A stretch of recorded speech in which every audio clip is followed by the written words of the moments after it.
Kenapa Iran menjadi target serangan? Apa alasan dibalik konflik yang terus memanas di Timur Tengah ini? Apakah ini murni karena politik atau ada agenda yang lebih dalam? Mari kita kupas tuntas. Namun sebelum kita menuju ke pembahasannya, alangkah baiknya jika like, komen, share, dan subscribe.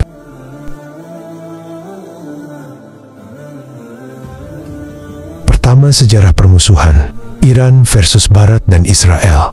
Konflik ini bukan baru. Sejak revolusi Iran tahun 1979, hubungan Iran dengan Amerika Serikat dan Israel memburuk drastis. Iran menjadi negara Republik Islam yang anti-Barat dan anti-Israel. Setelah menggulingkan Syah yang didukung Amerika, Iran menyebut AS sebagai setan besar. Dan sejak itu, ketegangan tidak pernah benar-benar reda. Kedua, dukungan Iran ke kelompok militan. Iran dikenal mendukung berbagai kelompok militan seperti Hizbullah di Lebanon, Houthi di Yaman, hingga milisi Syiah di Irak dan Suriah. Banyak dari kelompok ini dianggap sebagai kelompok teroris oleh AS dan sekutunya.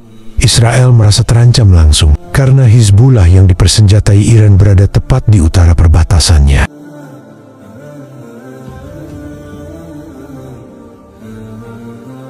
Ketiga, program nuklir Iran. Salah satu alasan paling utama serangan terhadap Iran adalah program nuklirnya. Barat khawatir Iran sedang mengembangkan senjata nuklir di balik dalih energi damai. Meski Iran berulang kali membantah, namun laporan dari IAEA beberapa kali menunjukkan aktivitas mencurigakan. Israel secara terbuka menyatakan tidak akan membiarkan Iran punya senjata nuklir.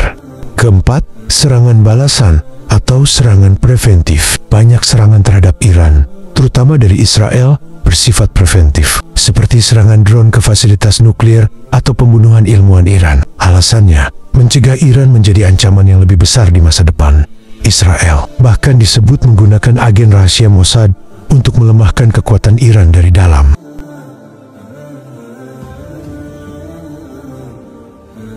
Kelima, perebutan pengaruh dan minyak.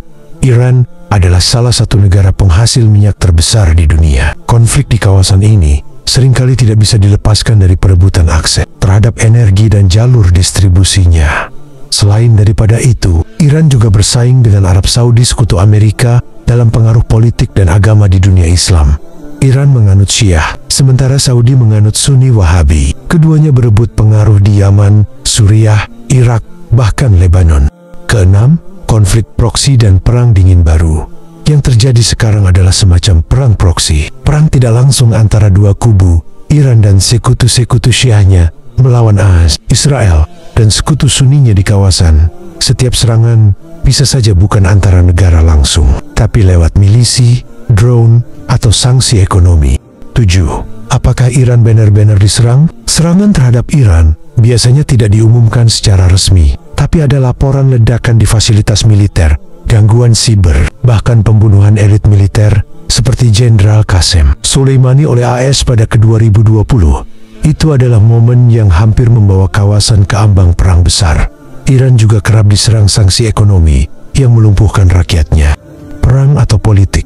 Jadi, kenapa Iran diserang? Karena dia berani melawan tatanan global. Dia mendukung kelompok-kelompok yang dianggap ancaman. Dia berusaha mandiri secara militer dan nuklir. Dan dia berada di wilayah yang sangat strategis, di jantung Timur Tengah.